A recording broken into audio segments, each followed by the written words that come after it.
ಇವತ್ತು ಫ್ರೈಡೇ. ಆದ್ದರಿಂದ ವಿಶುದ್ಧ ವೇದಾಂತ ಪರಿಭಾಷೆ.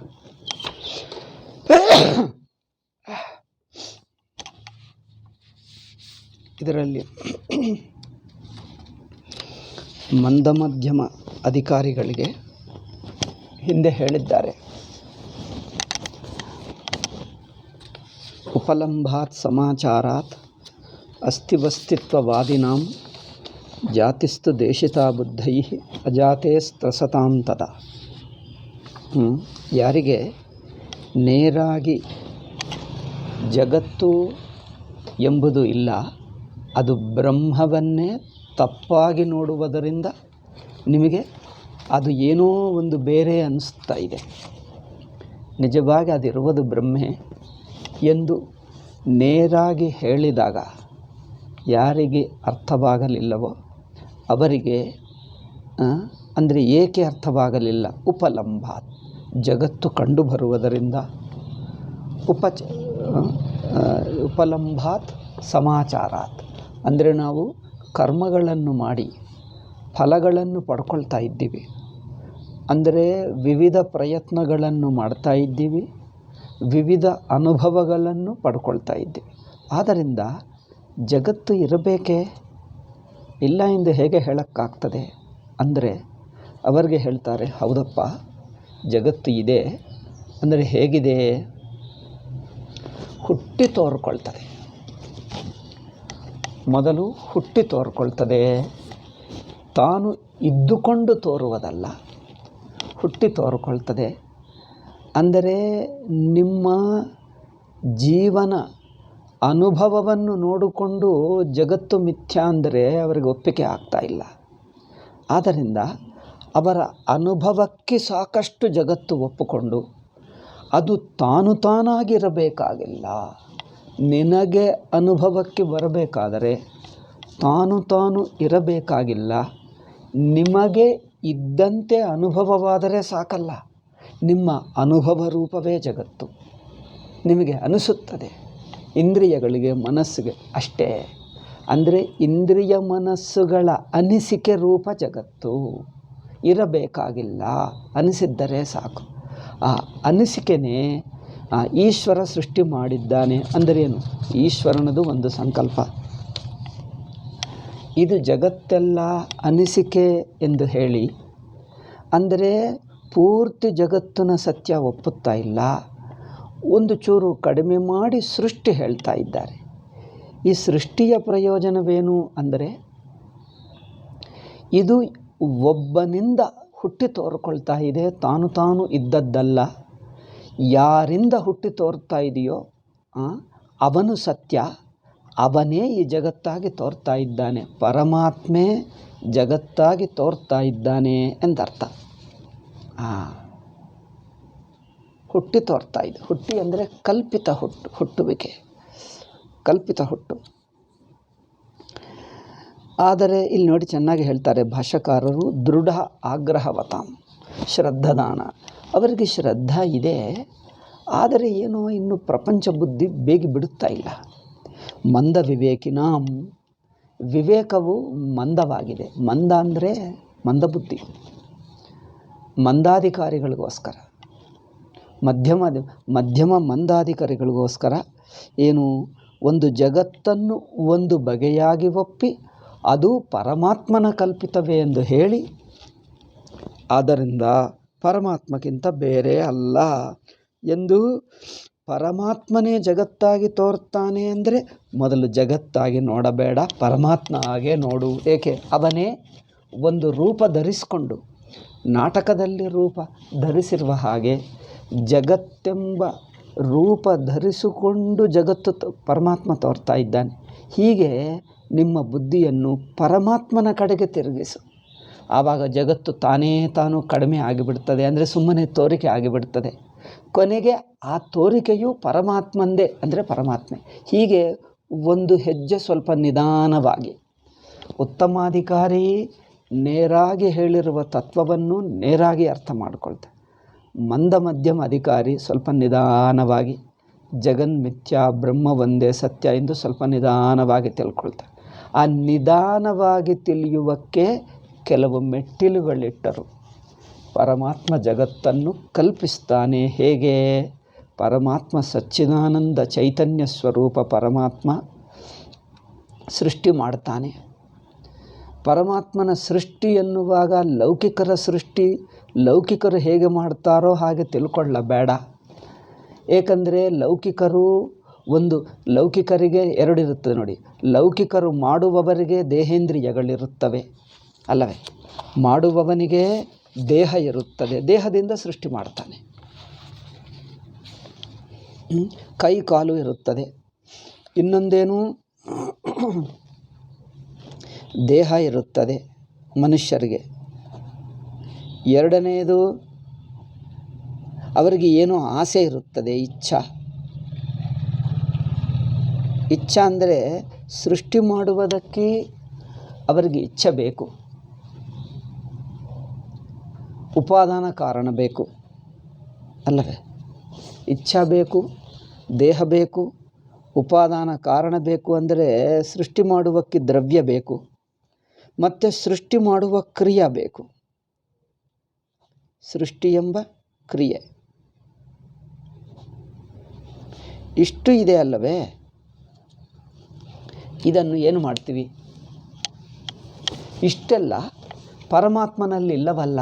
ಪರಮಾತ್ಮ ಹೇಗೆ ಸೃಷ್ಟಿ ಮಾಡ್ತಾನೆ ಅಂದರೆ, ಪರಮಾತ್ಮನೇ ಜಗತ್ತಿನ ಮೂಲತತ್ವ ಎಂದು ತಿಳಿಸಬೇಕೆಂದರೆ ಪರಮಾತ್ಮನೇ ಸೃಷ್ಟಿಕರ್ತ ಸ್ಥಿತಿಕರ್ತ ಆಗಬೇಕು.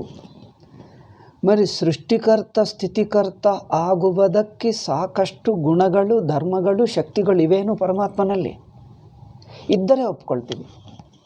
ಮಿಕ್ಕ ಇಷ್ಟು ದೊಡ್ಡ ಸೃಷ್ಟಿ, ದೇಶಕಾಲಗಳ ಸಮೇತನಾಗಿರುವ ಇಷ್ಟು ದೊಡ್ಡ ಸೃಷ್ಟಿ, 2 ಪಾಯಿಂಟ್ಸ್ ತಿಳ್ಕೊಳ್ಳಬೇಕು. ಒಂದು, ಸೃಷ್ಟಿ ಎನ್ನುವುದು ಕಲ್ಪಿತ ಎಂದು ಹೇಳಿಬಿಟ್ಟಿದ್ದೀವಿ, ಅದೊಂದು ಅನಿಸಿಕೆ ಎಂದು. ಆದರೆ ಇದನ್ನು ಸೃಷ್ಟಿ ಮಾಡಬಲ್ಲವನು ಪರಮಾತ್ಮ ಮಾತ್ರವೇ. ಮಿಕ್ಕ ಯಾರೂ ಇದನ್ನು ಸೃಷ್ಟಿ ಮಾಡುವಕ್ಕೆ ಯೋಗ್ಯರಲ್ಲ, ಯಾರೂ ಅಲ್ಲ.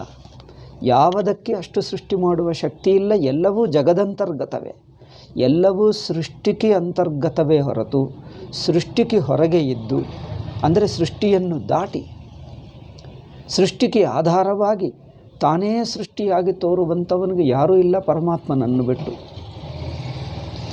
ಈಗ ಮಂದ ಮಧ್ಯಮ ಅಧಿಕಾರಿಗೆ ಅನಿಸುತ್ತದೆ, ಉತ್ತಮಾಧಿಕಾರಿ ಏನು ಹೇಳ್ತಾನೆ, ಇದೆಲ್ಲ ಭ್ರಮ ಅಪ್ಪ ಅಂದರೆ. ಮಧ್ಯಮ ಅಧಿಕಾರಿ, ಮಂದಾಧಿಕಾರಿ ಹೇಳ್ತಾನೆ, ಭ್ರಮ ಆದರೂ ಹೇಗೆ ಆಯಿತು ಹೇಳ್ತಾನೆ.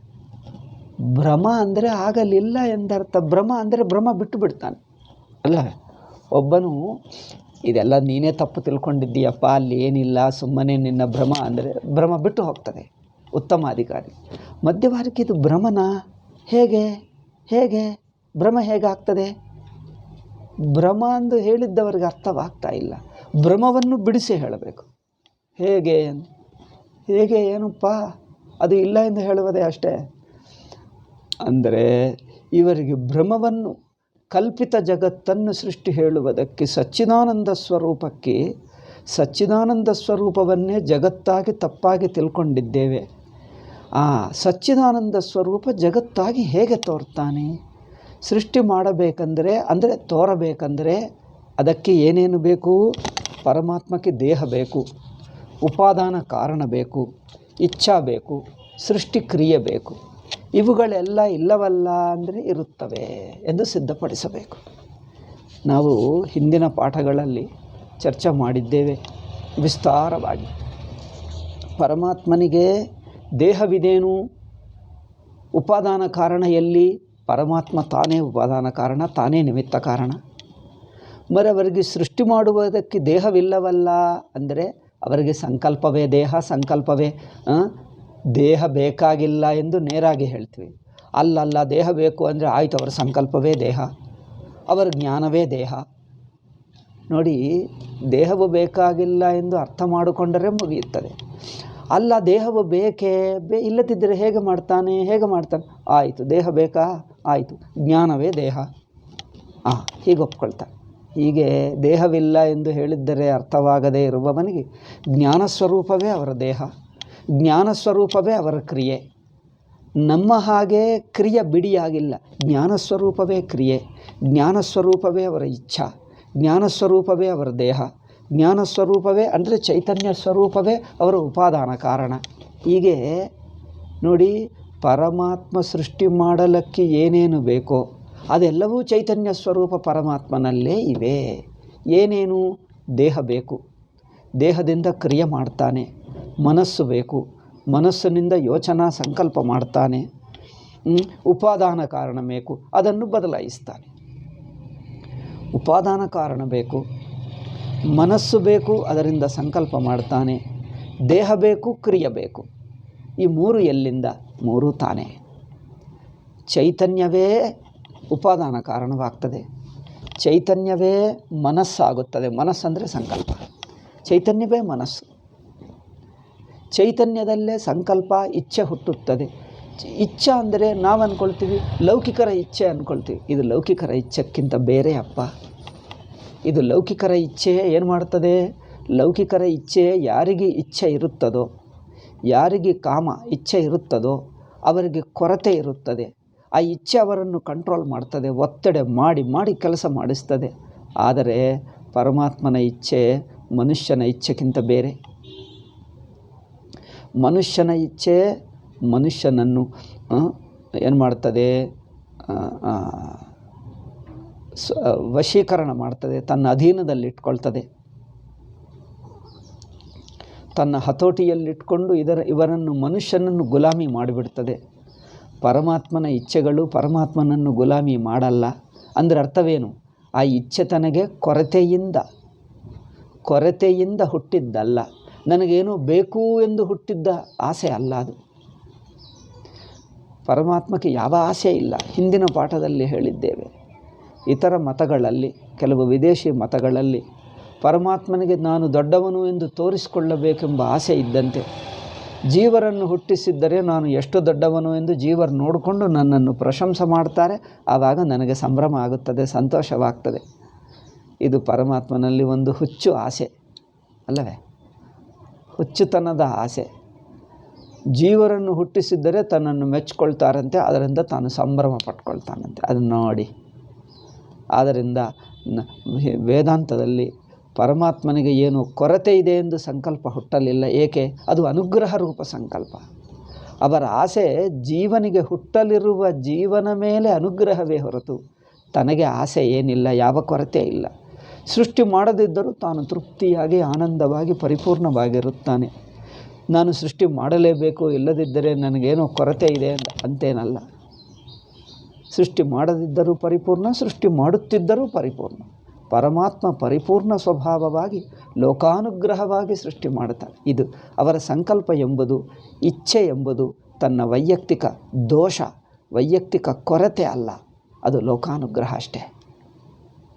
ಆದ್ದರಿಂದ ಆ ಇಚ್ಛೆ ಭಗವಂತನಿಗೆ ಲೀಲಾ ಮಾತ್ರವಾಗುತ್ತದೆ ಹೊರತು ತನ್ನನ್ನು ಗುಲಾಮಿ ಮಾಡಲ್ಲ, ಲೀಲಾ ಮಾತ್ರ. ಈಗ ಕ್ರಿಯೆ ಹೇಗೆ ಮಾಡ್ತಾನೆ? ಕ್ರಿಯಕ್ಕೆ ದೇಹ ಬೇಕು, ದೇಹದಿಂದ ಮಾಡುವುದು ಬೇಕು.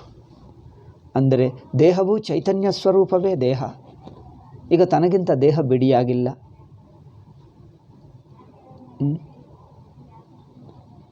మరి ದೇಹವೇ ಇಲ್ಲದಿರುವಾಗ ಕ್ರಿಯೆ ಹೇಗೆ? ಕ್ರಿಯೆ ದೇಹ ಎರಡು ಸೇರಿಸಿ ಚೈತನ್ಯವನ್ನೇ ದೇಹ ಹೇಳ್ತೀವಿ, ಚೈತನ್ಯವನ್ನೇ ಕ್ರಿಯೆ ಎಂದು ಹೇಳ್ತೀವಿ. ಈಗ ಬಿಡಿಯಾಗಿ ಬೇಕಾಗಿಲ್ಲ. ರಾಹೋಹ ಶಿರವತು, ರಾಹುವಿಗೆ ತಲೆ ಮಾತ್ರ ಇದೆ. ರಾಹುವಿನ ತಲೆ ಅಂದ್ರೇನು? ಅವರಿಗಿರುವುದೇ ತಲೆ, ಏನು ಹೇಳುವುದು? ಹಾಗೆ ಇದು ಅಷ್ಟೇ. ಪರಮಾತ್ಮನಿಗೆ ದೇಹ, ಕ್ರಿಯೆ, ಸಂಕಲ್ಪ, ಮನಸ್ಸು, ಉಪಾದಾನ ಕಾರಣ ಇವುಗಳು ಬಿಡಿಯಾಗಿಲ್ಲ. ಇವೆಲ್ಲವೂ ಒಟ್ಟುಗೂಡಿಸಿ ಪರಮಾತ್ಮನಲ್ಲಿವೆ. ಹೇಗಿವೆ? ಚೈತನ್ಯ ರೂಪ ಪರಮಾತ್ಮನೇ ಇವುಗಳನ್ನೆಲ್ಲಾಗಿ ತೋರ್ತಾನೆ ಅಷ್ಟೇ. ಅಂದರೆ ಅದ್ವಿತೀಯ ಚೈತನ್ಯ ಪರಮಾತ್ಮನೇ ಪ್ರಪಂಚವಾಗಿ ತೋರ್ತಾ ಇದ್ದಾನೆ. ಅದರಲ್ಲಿ ಎಲ್ಲ ತನ್ನಲ್ಲೇ ಅಡಕವಾಗಿವೆ. ಇನ್ನು ಬಿಡಿಯಾಗಿ ಒಂದೊಂದು ಹುಡುಕಬೇಡಿ. ಯಾವುದು? ಉಪಾದಾನ ಕಾರಣ ಎಲ್ಲಿ? ಇಚ್ಛೆ ಮಾಡುವುದಕ್ಕೆ ಮನಸ್ಸೆಲ್ಲಿ? ಮತ್ತು ದೇಹವೆಲ್ಲಿ? ಕ್ರಿಯೆ ಮಾಡುವುದಲ್ಲಿ? ಈ ಎಲ್ಲ ಈ ನಾಲ್ಕು ವಸ್ತುಗಳನ್ನು ಬಿಡಿಯಾಗಿ ಪರಮಾತ್ಮನಲ್ಲಿ ಹುಡುಕಬೇಡಿ. ಈ ಎಲ್ಲವೂ ಚೈತನ್ಯ ರೂಪ ಪರಮಾತ್ಮನೇ ಈ ನಾಲ್ಕು ಆಗುತ್ತಾನೆ, ಎಲ್ಲವೂ ತಾನೇ. ಅಂದರೆ ಅವನಲ್ಲಿ ತೋರಿಕೆನೇ ಹೊರತು ಒಂದೊಂದು ಬಿಡಿಯಾಗಿ ಇರಬೇಕಾಗಿಲ್ಲ. ಇದು ಆದ್ದರಿಂದ ಇವೆಲ್ಲ ನಾವು ಪರಮಾತ್ಮನ ಇಚ್ಛೆ, ಅವರ ಸಂಕಲ್ಪ ಎಲ್ಲ ಚರ್ಚೆ ಮಾಡಿದ್ದೇವೆ. ಇದು 4 ವಿಷಯಗಳನ್ನು ಹೇಳಿದ್ದೀವಿ. ಉಪಾದಾನ ಕಾರಣ, ಮನಸ್ಸು ಮನಸ್ಸಿನ ಸಂಕಲ್ಪ, ದೇಹವು ದೇಹದ ಕ್ರಿಯೆ. ಉಪಾದಾನ ಕಾರಣ, ಮನಸ್ಸು ಮನಸ್ಸಿನ ಸಂಕಲ್ಪ ಎರಡನೆಯದು, ದೇಹ ದೇಹದ ಕ್ರಿಯೆ. ದೇಹದ ಕ್ರಿಯೆ 2 ಅಲ್ಲ ಅಂದರೆ 2 ಸೇರಿಸಿಬಿಟ್ರೆ ಒಂದೇ ತಗೊಂಡು ಬಿಟ್ಟರೆ 3 ಆಗುತ್ತದೆ. ಮನಸ್ಸು ಮನಸ್ಸಿನ ಸಂಕಲ್ಪ, ದೇಹವು ದೇಹದ ಕ್ರಿಯೆ 2 ಆಯಿತು. 3ನೇದೇನು? ಉಪಾದಾನ ಕಾರಣ. ಈ 3 ಎಲ್ಲಿವೆ? 3 ತಾನೇ. ತಾನೇ ಅಂದರೇನು? ತನ್ನಲ್ಲಿ ನಿಜವಾಗಿವೆ ಅಲ್ಲ, ಮತ್ತು ಗುಣವಾಗಿದೆಯಾ ಅಲ್ಲ. ಇವುಗಳು ತನ್ನಲ್ಲಿರುವ ಗುಣಗಳಲ್ಲ. ಮತ್ತೇನು? ತನ್ನ ಸ್ವರೂಪವೇ. ತನ್ನನ್ನೇ ಇನ್ನೊಬ್ಬರ ದೃಷ್ಟಿಗೆ, ಲೌಕಿಕರ ದೃಷ್ಟಿಗೆ ದೇಹ ಹೇಳ್ತೀವಿ, ತನ್ನನ್ನೇ ಕ್ರಿಯಾ ಹೇಳ್ತೀರಿ, ತನ್ನನ್ನೇ ಮನಸ್ಸು ಹೇಳ್ತೀರಿ, ಸಂಕಲ್ಪ ಹೇಳ್ತೀರಿ, ತನ್ನನ್ನೇ ಉಪಾದಾನ ಕಾರಣ ಹೇಳ್ತೀರಿ. ಅಂದರೆ ತಾನೊಬ್ಬನೇ ಎಲ್ಲ ಆಗುತ್ತಾನೆ. ಉದಾಹರಣೆಗೆ ನೋಡಿ, ನಾವು ಕನಸನ್ನು ಕಲ್ಪಿಸ್ತೀವಿ. ನಾವು ಕನಸನ್ನು ಸೃಷ್ಟಿ ಮಾಡಿದಾಗ, ಕನಸು ಸೃಷ್ಟಿ ಮಾಡುವುದಕ್ಕೆ ಅದರಲ್ಲಿ ಇಟ್ಟಿಗೆ ಸಿಮೆಂಟು ಕಲ್ಲುಗಳು ಮನೆ ಕಟ್ತೀವಲ್ಲ ಕನಸಿನಲ್ಲಿ ಹುಟ್ಟಿಸಿರುವ ಮನೆಗಳಿಗೆ ನೀವು ಸಿಮೆಂಟ್ ಎಲ್ಲಿಂದ ತಂದಿದ್ದೀರಿ? ರಸೀದಿ ತೋರಿಸು. ಮರಳೆಲ್ಲಿಂದ ತಂದಿದ್ದೀರಿ? ಯಾವ ಕೆಲಸಗಾರರಿಂದ ಮಾಡಿಸಿದ್ದೀರಿ? ತೋರಿಸದಿದ್ದರೆ ನಾವು ನಂಬಲ್ಲ. ಯಾರಾದರೂ ಪ್ರಶ್ನೆ ಮಾಡಿದ್ದರೆ ಏನು ಹೇಳ್ತೀವಿ? ಸಿಮೆಂಟು ತಾನೇ, ಇಟ್ಟಿಗೆ ತಾನೇ, ಮರಳು ತಾನೇ, ಕೆಲಸಗಾರರು ತಾನೇ, ಮಾಡುವುದು ತಾನೇ, ಕೆಲಸ ತಾನೇ, ಉಪಾದಾನ ಕಾರಣ ತಾನೇ, ಎಲ್ಲ ತಾನೇ. ಅಂದರೆ ಅರ್ಥವೇನು? ತಾನೇ ಜಗತ್ತಾಗಿ, ಕನಸಿನ ಜಗತ್ತಾಗಿ ತೋರ್ತಾ ಇದ್ದಾನೆ. ಕನಸಿನ ಜಗತ್ತೆಲ್ಲ ಒಂದೊಂದು ತಾನೇ, ತನ್ನ ಸ್ವರೂಪಕ್ಕಿಂತ ಬಿಡಿಯಾಗಿಲ್ಲ. ಹೀಗೆ ಜಗತ್ತನ್ನೆಲ್ಲ ತನ್ನ ಚೈತನ್ಯ ಸ್ವರೂಪವಾಗಿ ನೋಡು, ಚೈತನ್ಯದಲ್ಲೇ ಮುಳುಗಿಸಿಬಿಡು. ಹೇಗೆ ಚಿನ್ನ ಆಭರಣವಾಗಿ ತೋರುತ್ತಿದೆ ಅಂದರೆ ಆಭರಣವು ಚಿನ್ನದಲ್ಲೇ ಮುಳುಗಿ ಹೋಗುತ್ತದೆ. ಆಭರಣವು ಚಿನ್ನವೇ, ಚಿನ್ನಗಿಂತ ಬೇರೆ ಏನಿಲ್ಲ. ಮಡಿಕೆ ಮಣ್ಣೇ. ಹಾಗೆ ಮಡಿಕೆಯನ್ನು ಮಣ್ಣಿನಲ್ಲೇ ಮುಳುಗಿಸಿ ಮಣ್ಣನ್ನು ಮಾತ್ರ ನೋಡು. ಏಕೆ? ಮಣ್ಣಿಗೆ ಇನ್ನೊಂದು ಹೆಸರು ಅದೇನಿಲ್ಲವೇ ಇಲ್ಲ. ಹಾಗೆಯೇ ಇಡೀ ಜಗತ್ತು ಪರಮಾತ್ಮ ಎಂದು ತಿಳಿಸುವುದಕ್ಕೆ ಪರಮಾತ್ಮನೇ ಕಾರಣ ಎಂದು ಹೇಳ್ತಾನೆ. ಕಾರಣವೇ ಆಗುವುದಿಲ್ಲವಲ್ಲ, ಕಾರಣಕ್ಕೆ ಈ 3 ಲಕ್ಷಣಗಳು ಬೇಕಲ್ಲ ಅಂದರೆ, ಹೌದು, ಈ 3 ಲಕ್ಷಣಗಳು ಪರಮಾತ್ಮನಲ್ಲಿವೆ. ಎಲ್ಲಿವೆ, ಹೇಗಿವೆ ತೋರಿಸು ಅಂದರೆ 3 ತಾನೇ ಅಷ್ಟೇ. ಉಪಾದಾನ ಕಾರಣ ತಾನೇ, ಸಂಕಲ್ಪ ತಾನೇ,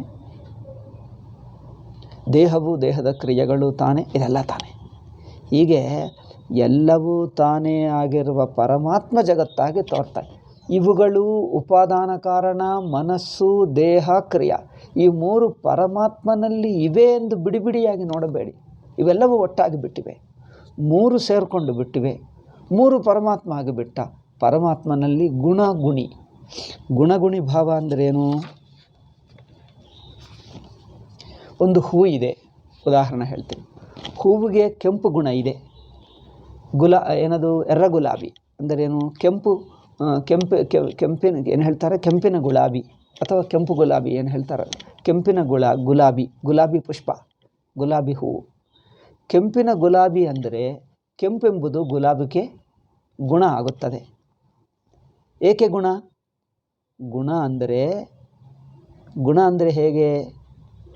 ಕೆಂಪೆಂಬುದು ಗುಲಾಬಿ ಅಂದರೆ ಕೆಂಪಂದರೆ ಗುಲಾಬೇ ಕೆಂಪಿರುತ್ತದೆ, ಯಾರು ಕೆಂಪಿರಲ್ಲ ಎಂದು ಹೇಳಿದ್ದರೆ ಅದು ಗುಣ ಆಗಲ್ಲ, ಅದು ಸ್ವರೂಪ ಆಗುತ್ತದೆ. ಬೆಂಕಿಗೆ ನೋಡಿ, ಬೆಂಕಿ ಬಿಸಿ 2 ಬೇರೆ ಅಲ್ಲ. ಬೆಂಕಿ ಬಿಸೇ ಬೆಂಕಿ ಅಷ್ಟೇ. ಅದರಿಂದ ಬಿಸಿ ಎಂಬುದು ಬೆಂಕಿಗೆ ಗುಣವಲ್ಲ. మరి ಗುಣ ಅಂದರೆ ಏನು? ಈಗ ಹೇಳ್ತೀನಿ ನೋಡಿ. ಕೆಂಪುತನ, ಕೆಂಪೆಂಬ ಗುಣ, ಕೆಂಪೆಂಬ ಬಣ್ಣ, ಗುಲಾಬಿ, ಕೆಂಪಿನ ಪುಷ್ಪ, ಕೆಂಪಿನ ಗುಲಾಬಿ ಎಂದು ಹೇಳಿದ್ದರೆ ಗುಲಾಬಿ ಕೆಲವೊಮ್ಮೆ ಕೆಂಪಿಲ್ಲದೆ ಇರಬಹುದು, ಬೇರೆ ಬಣ್ಣದಲ್ಲಿಯೂ ಇರಬಹುದು. ಗುಣ ಅಂದ್ರೇನು? ಇದು ಗುಣ ಅರ್ಥ ಮಾಡಿಕೊಳ್ಳುವುದಕ್ಕೆ ಹೇಳ್ತಾ ಇದ್ದೆ. ಗುಲಾಬಿ ಪುಷ್ಪ, ಗುಲಾಬಿ ಹೂವು ಕೆಂಪಿನಲ್ಲಿರಬಹುದು, ಬಿಳಿ ಗುಲಾಬಿ ಇರಬಹುದು, ಬೇರೆ ಬಣ್ಣದಲ್ಲಿಯೂ ಇರಬಹುದು. ಅಂದರೆ ಅರ್ಥವೇನು? ಕೆಂಪೆಂಬುದು ತಾತ್ಕಾಲಿಕವಾಗಿ ಗುಲಾಬಿಯಲ್ಲಿರುತ್ತದೆ. ಅಂದ್ರೇನು? ಗುಲಾಬಿ ಇಲ್ಲದಿದ್ದರೂ ಕೆಂಪು ಇಲ್ಲದಿದ್ದರೂ ಗುಲಾಬಿ ಇರಬಹುದು. ಏಕೆಂದರೆ ಕೆಂಪೆಂಬುದು ಕಂಪಲ್ಸರಿ ಅಲ್ಲ, ತಪ್ಪನಿಸರಿ. ಅಂದ್ರೇನು? ತಪ್ಪದೇ ಇರಬೇಕಾಗಿರುವ ಗುಣ ಅಲ್ಲ. ಏಕೆಂದರೆ ಕೆಂಪಿಲ್ಲದೆ ಬೇರೆ ಬಣ್ಣದಲ್ಲಿಯೂ ಗುಲಾಬಿ ಇರಬಹುದು.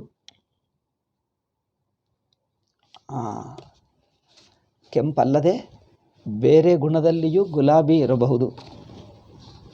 ಇನ್ನೊಂದು ಏನೆಂದರೆ, ಕೆಂಪು ಗುಲಾಬಿ ಅಲ್ಲ, ಬೇರೆದು ಇರುತ್ತದೆ. ಬಟ್ಟೆ ಕೆಂಪಾಗುತ್ತದೆ, ಪೇಪರ್ ಕೆಂಪಾಗುತ್ತದೆ. ಅಂದರೆ ಕೆಂಪೆಂಬುವುದು, ಕೆಂಪಂದರೆ ಸಾಕು. ನಾನು ಹೇಳಿದ್ದೀನಿ ಕೆಂಪು ಎಂದು ಹೇಳಿದ್ದೀನಿ. ಆವಾಗ ಜನರು ಕೇಳ್ತಾರೆ, ಓ ಕೆಂಪಂದರೆ ಗುಲಾಬಿ ಅಲ್ಲವೇ? ಗೊತ್ತಾಯ್ತದೆ. ಯಾರಾದರೂ ಹೇಳ್ತಾರಾ? ಕೆಂಪಂದರೆ ಬಟ್ಟೆ ಆಗಬಹುದು, ಹೂವು ಆಗಬಹುದು, ಕೆಂಪಂದರೆ ಪುಸ್ತಕ ಆಗಬಹುದು, ಕೆಂಪಂದರೆ ಇನ್ನೇನೂ ಆಗಬಹುದು. ಕೆಂಪಿನ ಬಣ್ಣದಲ್ಲಿ ಅನೇಕ ವಸ್ತುಗಳಿವೆ. ಗುಲಾಬಿಗೆ ಅನೇಕ ಬಣ್ಣಗಳಿವೆ. ಇಲ್ಲಿ ನೋಡಿ, ಗುಲಾಬಿಗೆ ಅನೇಕ ಬಣ್ಣಗಳಿವೆ, ಅದರಲ್ಲಿ ಕೆಂಪು ಒಂದು ಬಣ್ಣ. ಗುಲಾಬಿಗೆ ಅನೇಕ ಗುಣಗಳಿರುತ್ತವೆ, ಅದರಲ್ಲಿ ಕೆಂಪು ಒಂದು ಬಣ್ಣ.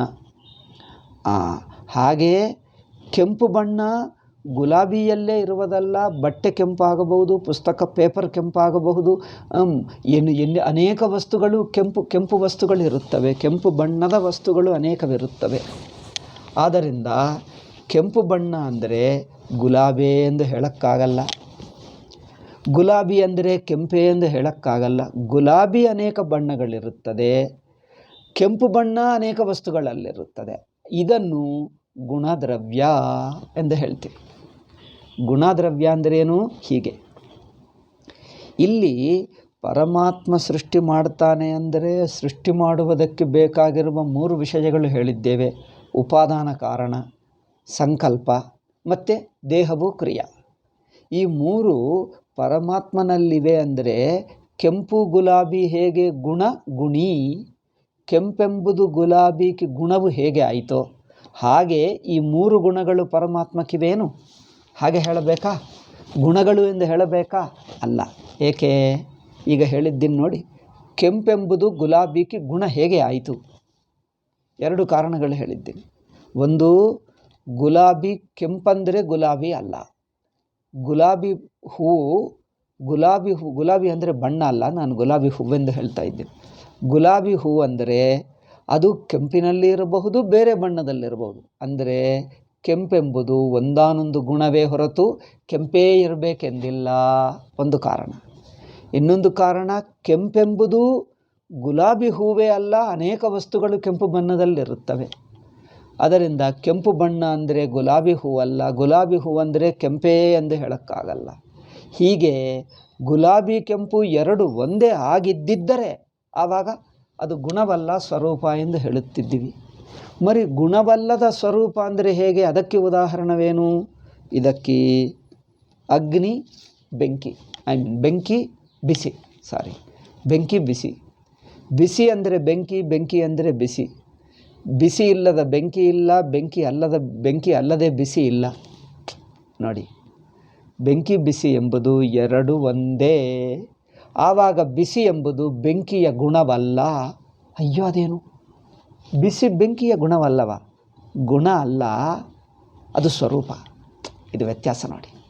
ಗುಣವಾಗಿದ್ದರೆ ಗುಲಾಬಿ, ಕೆಂಪು ಗುಲಾಬಿ ಹೂವು ಎಂದು ಹೇಳಿದಾಗ ಗುಲಾಬಿಗೆ ಕೆಂಪು ಬಣ್ಣದಲ್ಲಿ ಇದೆ. ಅಂದರೆ ಕೆಂಪೆಂಬುದು ಒಂದು ಬಣ್ಣ ಆಯಿತು, ಒಂದು ಗುಣ ಆಯಿತು. ಏಕೆ ಅಂದರೆ ಈ ಗುಣ ಬಿಟ್ಟು ಬೇರೆ ಗುಣದಲ್ಲೂ ಇರಬಹುದು. ಗುಲಾಬಿ ಹೂವು ಕೆಂಪು ಬಣ್ಣದಲ್ಲಿ ಅಲ್ಲದೆ ಇತರ ಬಣ್ಣಗಳಲ್ಲಿ ಇರಬಹುದು, ಇತರ ಬಣ್ಣ ಉಳ್ಳದ್ದಾಗಬಹುದು. ಇನ್ನೊಂದು, ಕೆಂಪೆಂಬುದು ಗುಲಾಬಿ ಹೂವೇ ಅಲ್ಲ, ಈ ಬಟ್ಟನೂ ಕೆಂಪಾಗುತ್ತದೆ ಅಲ್ಲವೇ? ಆದ್ದರಿಂದ ಕೆಂಪೆನ್ನುವುದು ಬಟ್ಟೆ ಆಗಬಹುದು, ಪುಸ್ತಕ ಆಗಬಹುದು, ಪೇಪರ್ ಆಗಬಹುದು, ಅನೇಕ ವಸ್ತುಗಳಾಗುತ್ತವೆ.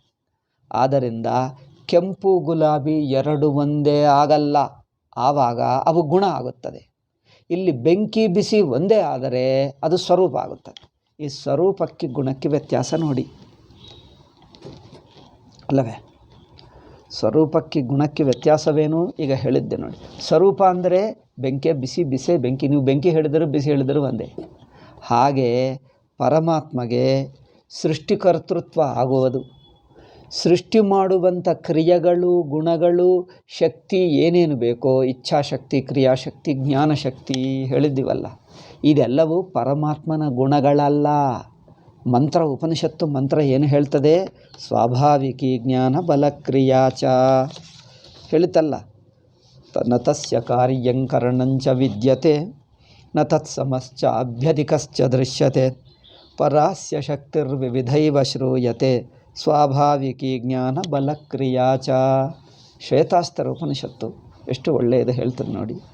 ಈ ಗುಣಗಳು, ಕಾರ್ಯ ಕಾರಣ ಗುಣ ಯಾವುದು ಸೃಷ್ಟಿ ಮಾಡುವುದಕ್ಕೆ ಪರಮಾತ್ಮನಲ್ಲಿ ಈ ಏನು ಉಪಾದಾನ ಕಾರಣ ಬೇಕು, ಸಂಕಲ್ಪ ಶಕ್ತಿ, ಕ್ರಿಯಾಶಕ್ತಿ, ಜ್ಞಾನಶಕ್ತಿ, ಇವೆಲ್ಲ ಪರಮಾತ್ಮನ ಶಕ್ತಿಗಳು. ಅಂದರೆ ಗುಣಗುಣಿ, ಶಕ್ತಿವಂತ ಆ ಸಂಬಂಧವಿಲ್ಲ. ಏಕೆ? ಈ ಗುಣಗಳೆಲ್ಲ ಪರಮಾತ್ಮನೇ, ಪರಮಾತ್ಮನ ಸ್ವರೂಪವೇ. ಆ ಗುಣಗಳನ್ನು ಪರಮಾತ್ಮಕ್ಕಿಂತ ಪರಮಾತ್ಮನ ಸರ್ವಜ್ಞತ ಪರಮಾತ್ಮಕ್ಕಿಂತ ಬಿಡಿಯಾಗಿ ನೋಡೋಕ್ಕಾಗಲ್ಲ. ಪರಮಾತ್ಮನೇ ಸರ್ವಜ್ಞ, ಸರ್ವಜ್ಞನೇ ಪರಮಾತ್ಮ, ಸರ್ವವ್ಯಾಪಕವೇ ಪರಮಾತ್ಮ, ಪರಮಾತ್ಮನೇ ಸರ್ವವ್ಯಾಪಕ. ಪರಮಾತ್ಮನನ್ನು ಬಿಟ್ಟು ಇನ್ನೊಬ್ಬರು ಸರ್ವವ್ಯಾಪಕರಲ್ಲ. ಸರ್ವವ್ಯಾಪಕತ ಪರಮಾತ್ಮನೇ ಆಗುತ್ತಾನೆ ಹೊರತು ಇನ್ನೊಬ್ಬರಾಗಲ್ಲ. ಅದು ನೋಡಿ, ಸರ್ವವ್ಯಾಪಕತ ಎಂಬ ಗುಣ ಪರಮಾತ್ಮನನ್ನು ಬಿಟ್ಟು ಬೇರೆ ಇಲ್ಲ. ಪರಮಾತ್ಮನು ಸರ್ವವ್ಯಾಪಕ ಬಿಟ್ಟು ಇನ್ನೊಂದಿಲ್ಲ, ಎಂದಿಗೂ ಸರ್ವವ್ಯಾಪಕನೇ ಆಗ್ತಾನೆ. ಸರ್ವವ್ಯಾಪಕ ಪರಮಾತ್ಮ, ಇದು ಗುಣಗುಣಿ ಅಲ್ಲ. ಪರಮಾತ್ಮನೇ ಸರ್ವವ್ಯಾಪಕ, ಸರ್ವವ್ಯಾಪಕತ್ವವೇ ಪರಮಾತ್ಮ. ಈ ಎರಡು ಒಂದೇ. ಇದನ್ನು ಸ್ವರೂಪ ಹೇಳ್ತೀರಿ. ಸರ್ವಜ್ಞನೇ ಪರಮಾತ್ಮ, ಪರಮಾತ್ಮನೇ ಸರ್ವಜ್ಞ, ಸರ್ವಜ್ಞವೇ ಪರಮಾತ್ಮ. ಪರಮಾತ್ಮ ಸರ್ವಜ್ಞತ ಎಂಬುದು ಓಪನ್ ಇದೆ, ಬಾ ಓಪನ್ ಇದೆ. ಪರಮಾತ್ಮನೇ ಸರ್ವಜ್ಞತ, ಸರ್ವಜ್ಞತನೇ ಪರಮಾತ್ಮ. ಈ ಎರಡು ಏನದು? ಅಯ್ಯೋ, ಇವತ್ತು ಕುಡಿದಪ್ಪ, ಆಲ್ರೆಡಿ ಕುಡಿದೆ, ಬೇಡ. ಸೊ ಪರಮಾತ್ಮನೇ ಸರ್ವಜ್ಞತ, ಸರ್ವಜ್ಞವೇ ಪರಮಾತ್ಮ. ಹೀಗೆ ನೋಡಿ, ಕೆಂಪು ಬಣ್ಣ ಗುಲಾಬಿ ಹೂಗಿದೆ ಅಂದರೆ ಗುಲಾಬಿ ಕೆಂಪು ಬಣ್ಣದಲ್ಲಿರಬಹುದು, ಇತರ ಬಣ್ಣದಲ್ಲಿ ಇರಬಹುದು. ಅಂದರೆ ಕೆಂಪು ಅನೇಕ ಬಣ್ಣಗಳಲ್ಲಿ ಒಂದು ಆಗುತ್ತದೆ. ಹಾಗೆ ಪರಮಾತ್ಮ ಸರ್ವಜ್ಞನಾಗಬಹುದು, ಅಲ್ಪಜ್ಞನಾಗಬಹುದು, ಹಾಗಿರುತ್ತದೆ. ಸರ್ವಜ್ಞತ ಪರಮಾತ್ಮನನ್ನು ಬಿಟ್ಟಿಲ್ಲ. ಕೆಂಪು ಬಣ್ಣ ಗುಲಾಬಿ ಹೂವನ್ನು ಬಿಟ್ಟು ಬೇರೆ ಬಟ್ಟೆಯಲ್ಲಿರುತ್ತದೆ, ಪುಸ್ತಕದಲ್ಲಿರುತ್ತದೆ. ಅಂದರೆ ಕೆಂಪು ಬಣ್ಣ ಫ್ಲಕ್ಚುವೇಟ್ಸ್ ಫ್ರಮ್ ಗುಲಾಬಿ ಪುಷ್ಪ ಟು ಮೆನಿ ಅದರ್ ವಸ್ತು. ಅನೇಕ ವಸ್ತುಗಳಲ್ಲಿ ಕೆಂಪು ಬಣ್ಣ ಇರುತ್ತದೆ. ಸರ್ವಜ್ಞತ ಪರಮಾತ್ಮನನ್ನು ಬಿಟ್ಟು ಬೇರೆಯವರನ್ನಿರುತ್ತದೆ? ಇಲ್ಲ. ಪರಮಾತ್ಮ ಬಿಟ್ಟರೆ ಸರ್ವಜ್ಞತೆ ಇಲ್ಲ. ಪರಮಾತ್ಮ ಆದರೂ ಕೆಲವೊಮ್ಮೆ ಸರ್ವಜ್ಞ, ಕೆಲವೊಮ್ಮೆ ಇನ್ನೊಂದು ಎಂದು ಅನೇಕ ಜ್ಞಾನಗಳಲ್ಲಿರುತ್ತಾನ. ಪರಮಾತ್ಮ ಅಂದರೆ ಸರ್ವಜ್ಞತ ಅಂದರೆ ಪರಮಾತ್ಮ. ಬೆಂಕಿ ಅಂದರೆ ಬಿಸಿ, ಬಿಸಿ ಅಂದರೆ ಬೆಂಕಿ. ಹೇಗೆ ಹೇಳಿ? ಬಿಸಿ ಬೆಂಕಿ ಎರಡು ಬೇರೆ ಅಲ್ಲ, ಸುಮ್ಮನೆ ಎರಡು ಹೆಸರುಗಳು ಒಂದೇ. ಅದರಿಂದ ಇಂಥದ್ದನ್ನು ಸ್ವರೂಪ ಹೇಳ್ತೀವಿ, ಗುಣ ಅಲ್ಲ. ವ್ಯತ್ಯಾಸ ನೋಡಿ, ಗುಣಕ್ಕೆ ಸ್ವರೂಪಕ್ಕೆ ವ್ಯತ್ಯಾಸ ಅಲ್ಲವೇ? ನಿಮ್ಗೆ ಅರ್ಥವಾಯಿತು ಅನಿಸುತ್ತದೆ. ಮುಂದುವರಿಯೋಣ. ಏಕೆಂದರೆ ಮತ್ತೆ ಕೆಲವರು ಮತ್ತೆ ಪ್ರಶ್ನೆ ಮಾಡ್ತಾರೆ. ಅದಕ್ಕೋಸ್ಕರ ಈಗ ಮತ್ತೆ ಪ್ರಶ್ನೆ ಬರಬಾರದು ಎಂದು ನಾನೇ ಸ್ವಲ್ಪ ರಿಪೀಟ್ ಮಾಡ್ತಾ ಇದ್ದೀನಿ. ಬೆಂಕಿ ಬಿಸಿ ಎಂಬುದು ಬೆಂಕಿಯ ಗುಣ ಅಲ್ಲ. ನೋಡಿ, ಬಿಸಿ ಬೆಂಕಿಯ ಗುಣ ಅಲ್ಲ. ಕೇಳಿ, ಚೆನ್ನಾಗಿ ಕೇಳಿ. ಬಿಸಿ ಎಂಬುದು heat is not a quality of fire. ಬಿಸಿ ಎಂಬುದು ಬೆಂಕಿಯ ಗುಣವಲ್ಲ. ಮತ್ತೇನು? ಬೆಂಕಿಯ ಸ್ವರೂಪ. ಹಾಗೆ ಸರ್ವಜ್ಞತ ಎಂಬುದು ಪರಮಾತ್ಮನ ಗುಣವಲ್ಲ. ಏಕೆ? ಸರ್ವಜ್ಞತೆ ಇಲ್ಲದೆ ಪರಮಾತ್ಮನೇ ಇಲ್ಲ. ಪರಮಾತ್ಮ ಅಂದರೆ ಸರ್ವಜ್ಞ ಅಷ್ಟೇ. ಪರಮಾತ್ಮ ಸರ್ವಜ್ಞ ಪರಮಾತ್ಮ ಸರ್ವವ್ಯಾಪಕ ಎರಡಲ್ಲ, ಒಂದೇ. ಸರ್ವವ್ಯಾಪಕತೆ ಇನ್ನೊಬ್ಬರಲ್ಲಿಲ್ಲ, ಸರ್ವವ್ಯಾಪಕತೆ ಇರದೆ ಪರಮಾತ್ಮ ಇಲ್ಲ. ಆದ್ದರಿಂದ ಇದು ಸ್ವರೂಪ. ಹೀಗೆಯೇ ಪರಮಾತ್ಮ ಸೃಷ್ಟಿಕರ್ತ. ಅಂದರೆ ಸೃಷ್ಟಿ ಮಾಡಬೇಕೆಂದರೆ ಏನೇನು ಗುಣಧರ್ಮಗಳು ಬೇಕೋ ಲೌಕಿಕರಲ್ಲಿ, ಲೌಕಿಕ ವಸ್ತುವಿನಲ್ಲಿ ಒಂದು ಕುಂಬಾರ ಮಡಿಕೆ ಮಾಡಬೇಕೆಂದರೆ ಮಡಿಕೆಯ ಅರಿವು ಬೇಕವರಿಗೆ. Knowledge of how to make ಮಡಿಕೆ ಅಂದರೆ ಏನು, ಹೇಗೆ ಮಾಡಬೇಕು, ಅವರಿಗೆ ಜ್ಞಾನ ಬೇಕು. ಹಿಂದೆ ಮಾಡಿರುವ ಅನುಭವ ಬೇಕು, ಅಥವಾ ಯಾರೊಬ್ಬರಿಂದ ಕಲಿತಿರುವ ಜ್ಞಾನ ಆದರೂ ಬೇಕು. ಹಿಂದೆ ಮಾಡಿರುವ ಅನುಭವ ಬೇಕು, ಅಥವಾ ಇನ್ನೊಬ್ಬರನ್ನು ನೋಡಿ ಕಲಿಯಬೇಕು, ಅಥವಾ ಅವರು ಹೇಳಿದ್ದರೆ ತಿಳ್ಕೊಂಡು ಕಲಿಯಬೇಕು, ಅಥವಾ ಸೆಲ್ಫೋನು ಟಿ ವಿಯೋ ನೋಡಿ ಅದರ ಕಲಿಯಬೇಕು. ಹೇಗಾದರೂ ಜ್ಞಾನ ಕಲಿಯಬೇಕು. ಹೌದಪ್ಪ, ನಾನೀಗ ತಿಳ್ಕೊಂಡೆ, ಮಾಡಿದ್ದರೆ ಚೆನ್ನಾಗಿರುತ್ತದೆ ಎಂದು ಇಚ್ಛೆ ಹುಟ್ಟಬೇಕು ಅಲ್ಲವೇ? ಜ್ಞಾನವಾಯಿತು, ಇಚ್ಛೆ ಬೇಕಾಗ್ತದೆ, ಸಂಕಲ್ಪ. ಸೋ ಕಾಮಯತಾ ಬಹುಶ್ಯಾಂ ಪ್ರಜಾಯೇಯೇತಿ. ಉಪನಿಷತ್ತೇನು ಹೇಳ್ತದೆ? ಅವರು ಇಚ್ಛೆ ಮಾಡಿದ ಜಗತ್ತನ್ನು ಸೃಷ್ಟಿಸೋಣ, ಬಹುಶ್ಯಾಂ ಪ್ರಜಾಯೇ, ನಾನು ಅನೇಕ ಜಗತ್ತೆಲ್ಲ ನಾನು ಸೃಷ್ಟಿ ಮಾಡಲಿ ಎಂದು ಉಪನಿಷತ್ತು ಹೇಳ್ತದಲ್ಲ. ಹಾಗೆ ಅಂದರೆ ಮೊದಲು ಜ್ಞಾನ ಇದೆ. ಲೌಕಿಕರಿಗೆ ಮಡಿಕೆಯನ್ನು ಮಾಡುವ ಕುಂಬಾರನಿಗೆ ಮಡಿಕೆಯ ಜ್ಞಾನ ಬೇಕು, ಮಡಿಕೆ ಮಾಡಬೇಕೆಂಬ ಇಚ್ಛೆ ಬೇಕು, ಮಾಡುವ ಕ್ರಿಯೆ ಬೇಕು, ಅದಕ್ಕೆ ದೇಹ ಬೇಕು. ಮೂರಾಯ್ತಲ್ಲ. ಇವುಗಳು ಹೇಗೆ ಮನುಷ್ಯನಲ್ಲಿ ಜ್ಞಾನವು ಪಡ್ಕೊಳ್ತಾನೆ. ಹುಟ್ಟುವಿಕೆನಿಂದ ಜ್ಞಾನವಿಲ್ಲ ಮನುಷ್ಯನಿಗೆ. ಕುಂಬಾರನಿಗೆ ಹುಟ್ಟುವಿಕೆನಿಂದ ಜ್ಞಾನವಿತ್ತೇನು? ಇಲ್ಲ, ನಂತರ ಪಡ್ಕೊಳ್ತಾನೆ. ಆ ಜ್ಞಾನವು ಕುಂಬಾರನಿಗೆ ಇರುತ್ತದೇನು? ಬೇರೆಯವರು ನಾವು ಕಲ್ತುಕೊಳ್ಳಬಹುದು. ಅಂದರೆ ಮಡಿಕೆ ಮಾಡುವ ಜ್ಞಾನ ಕುಂಬಾರನಿಗೆ ಹುಟ್ಟುವಿಕೆನಿಂದ ಇಲ್ಲ, ನಂತರ ಕಲಿತುಕೊಂಡ. ಅದು ಕುಂಬಾರನಿಗೆ ಇರಬೇಕೆಂದಿಲ್ಲ, ಇನ್ನೊಬ್ಬರಲ್ಲಿಯೂ ಇರುತ್ತದೆ. ಅಂದರೇನು? ಮಡಿಕೆ ಮಾಡದೇ ಇರುವವನಲ್ಲಿಯೂ ಜ್ಞಾನ ಇರುತ್ತದೆ. ಅಂದರೆ ತಿಳ್ಕೊಳ್ತಾನೆ, ನೋಡಿದ್ದರೆ ಅವರಿಗೆ ಬರುತ್ತದೆ. ಹಾಗೆ ಜ್ಞಾನ ಎಂಬುದು ಕುಂಬಾರನಿಗೆ ಗುಣವಾಯಿತೇ ಹೊರತು ಸ್ವರೂಪ ಆಗಲಿಲ್ಲ. ಹಾಗೆ ಪರಮಾತ್ಮನಿಗೆ ಸರ್ವಜ್ಞತ ಎಂಬುದು ಸ್ವರೂಪವೇ ಹೊರತು ಗುಣವಲ್ಲ.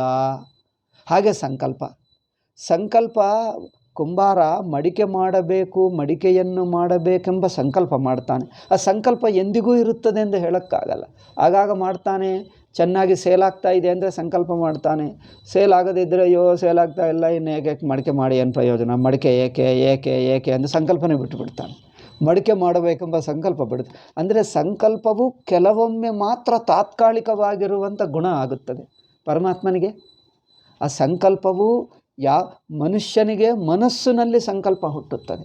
ಇವನಿಗೆ ಪರಮಾತ್ಮನಿಗೆ ಈ ಜಗತ್ತು ಸೃಷ್ಟಿ ಮಾಡಬೇಕೆಂಬ ಸಂಕಲ್ಪ ತನಗಿಂತ ಬಿಡಿಯಾಗಿಲ್ಲ. ತಾನೇ ಸಂಕಲ್ಪ ರೂಪ. ಏಕೆ? ಸ್ವಾಭಾವಿಕಿ ಜ್ಞಾನ ಬಲಕ್ರಿಯಾಚ. ಉಪನಿಷತ್ತೇನು ಹೇಳುತ್ತದೆ? ಸ್ವಾಭಾವಿಕಿ ಜ್ಞಾನ ಸ್ವಾಭಾವಿಕ, ಬಲ ಅಂದರೆ ಇಚ್ಛಾ ಸ್ವಾಭಾವಿಕ, ಕ್ರಿಯಾ ಸ್ವಾಭಾವಿಕ. ಬಲ ಅಂದರೆ ಇಚ್ಛಾ, ಸ್ವಾಭಾವಿಕಿ ಜ್ಞಾನ ಬಲಕ್ರಿಯಾಚ. ಮೂರು ನೋಡಿದ್ದೀರಾ? ಸ್ವಾಭಾವಿಕ, ಬಲ ಅಂದರೆ ಇಚ್ಛಾ,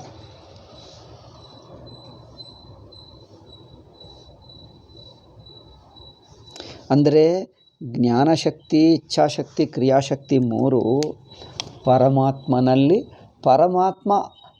ಪರಮಾತ್ಮನಲ್ಲಿರುವಂಥ ಗುಣಗಳಲ್ಲ, ಅವರ ಸ್ವರೂಪವೇ. ಹೀಗೆ ನೋಡಿ, ಒಟ್ಟು ಜಗತ್ತು ಪರಮಾತ್ಮ ಜ್ಞಾನ ಇಚ್ಛಾಕ್ರಿಯದಿಂದ ಮಾಡಿದ. ಅವುಗಳು ವ್ಯವಹಾರ ದೃಷ್ಟಿಗೆ ತೋರ್ತವೆ. ಇಲ್ಲಿ ನೋಡಿ, ಪರಮಾತ್ಮ ದೃಷ್ಟಿಗೆ ತಾನು. ಹೇಗೆ ನನ್ನ ಹೈಟು ನನಗೆ ಒಂದು ಬಿಡಿಯಾಗಿಲ್ಲ. ಲೌಕಿಕ ಉದಾಹರಣೆ ನೋಡಿ, ನಾನು ಉದ್ದನಾಗಿದ್ದೇನೆ, ಅಥವಾ ನಾನು ಏನು ಹೇಳ್ತೀರಿ, ಕುಳ್ಳನಾಗಿದ್ದೇನೆ, ಎತ್ತರ ಆಗಿದ್ದೇನೆ ಎಂಬುದು ನನ್ನಲ್ಲಿ ಎಲ್ಲಿ ಕಂಡು ಬರುತ್ತದೆ? ನೀವು ಮುಟ್ಟಿ ನೋಡೋಕ್ಕಾಗ್ತದೆ ನಾನು ಎತ್ತರನಾಗಿದ್ದೇನೆ? ನೋಡು, ಒಂದು ಕುರ್ಚಿ ಇದೆ, ಏನು ಟೇಬಲ್ನಿಂದ ಹೋಲಿಸಿದ್ದರೆ ಕುರ್ಚಿ ಸಣ್ಣದು ಎಂದು ಹೇಳಿದೆ. ಸಣ್ಣದೆನ್ನುವುದು ಎಲ್ಲಿರುತ್ತದೆ ನೋಡಿ? ನೀವು ಟೇಬಲ್ನಿಂದ ಹೋಲಿಸಿದ್ದರೆ ಸಣ್ಣದೆಂದು ಕಂಡು ಬರುತ್ತದೆ. ಕುರ್ಚಿ ತನಗೆ ತಾನು ಸಣ್ಣದ ದೊಡ್ಡದ? ಹೇಳೋಕ್ಕಾಗಲ್ಲ. ಹಾಗೆ ನನ್ನ ಹೈಟು, ನಾನು ಕುಳ್ಳನ ಹೈಟ್ ಎನ್ನುವುದು ನನಗೆ ಕಂಡು ಬರಲ್ಲ. ಏಕೆ? ನಾನು ಅದು ಎಂದು ಬಿಡಿಯಾಗಿಲ್ಲ. ಹಾಗೆ ಪರಮಾತ್ಮನಲ್ಲಿ ಗುಣಗಳು, ತನ್ನಲ್ಲಿ ತಾನು ಗುಣಗಳು ಎರಡು ಬಿಡಿಯಾಗಿಲ್ಲ, ಒಟ್ಟೇ ಆಗಿರುತ್ತಾನೆ. ಆದರೆ ಆ ಗುಣವಾಗಿ ಯಾರಿಗೂ ಕಂಡು ಬರುತ್ತದೆ? ಜೀವನಿಗೆ ಕಂಡು ಬರುತ್ತದೆ, ಪ್ರಪಂಚ ಜನರಿಗೆ. ನೋಡಿ, ಬೆಂಕಿ ಬಿಸಿ ಇದೆ ಎನ್ನುವುದು ಬೆಂಕಿಗೆ ಗೊತ್ತಾ? ಬೆಂಕಿಗೆ ಬಿಸಿ ಅನುಭವ ಆಗುತ್ತದೆ? ಬೆಂಕಿಗೆ ಬಿಸಿ ಅನುಭವ ಆದರೆ ಸುಟ್ಟು ಹೋಗುತ್ತದೆ ಬೆಂಕಿ. ಅಬ್ಬಾ ಸುಡುತ್ತಾ ಇದೆ, ನನಗೆ ಫ್ಯಾನ್ ಬೇಕು ಎಂದು ಅಳುತ್ತದೆ ಬೆಂಕಿ. ಬೆಂಕಿಗೆ ಬಿಸಿ ಅನುಭವ ಆಗುತ್ತದೆ? ಆಗಲ್ಲ. ಬೆಂಕಿ ಬಿಸಿ ಎಂಬ ಅನುಭವ ಯಾರಿಗಾಗುತ್ತದೆ? ನಮಗೆ ಆಗುತ್ತದೆ. ಸ್ಪರ್ಶೇಂದ್ರಿಯ ಇರುವ ನಮಗೆ ಆಗುತ್ತದೆ. ಹಾಗೆ ಪರಮಾತ್ಮನು ಸಗುಣ ಎಂದು ಹೇಳಿದ್ದರೆ ಗುಣಗಳು ಜೀವನ ದೃಷ್ಟಿಗೆ ಅನುಭವಕ್ಕೆ ಬರುತ್ತವೆ. ಪರಮಾತ್ಮ ಸೃಷ್ಟಿಕರ್ತ, ಸ್ಥಿತಿಕರ್ತ, ಲಯಕರ್ತ, ಜೀವರನ್ನು ಅನುಗ್ರಹ ಮಾಡ್ತಾನೆ, ಪ್ರೀತಿ ಮಾಡ್ತಾನೆ, ದಯ ತೋರಿಸ್ತಾನೆ. ಈ ಗುಣಗಳೆಲ್ಲ ಜೀವರಿಗೆ ಅನುಭವಕ್ಕೆ ಬರುತ್ತವೆ. ಪರಮಾತ್ಮ ನಿರ್ಗುಣ ಅಂದರೆ ಅರ್ಥ ಹೇಗೆ?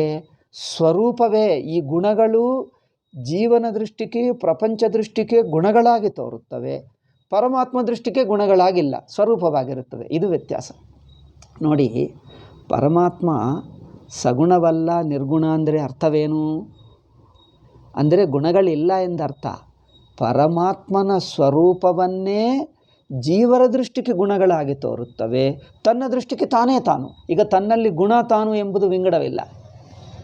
ಅದು ವ್ಯತ್ಯಾಸ. ಬೆಂಕಿ ಬಿಸಿಯಾಗಿ, ಬೆಂಕಿ ಬಿಸಿ ಅಲ್ಲವಾ? ಈ ಪ್ರಶ್ನೆ ನೋಡಿ.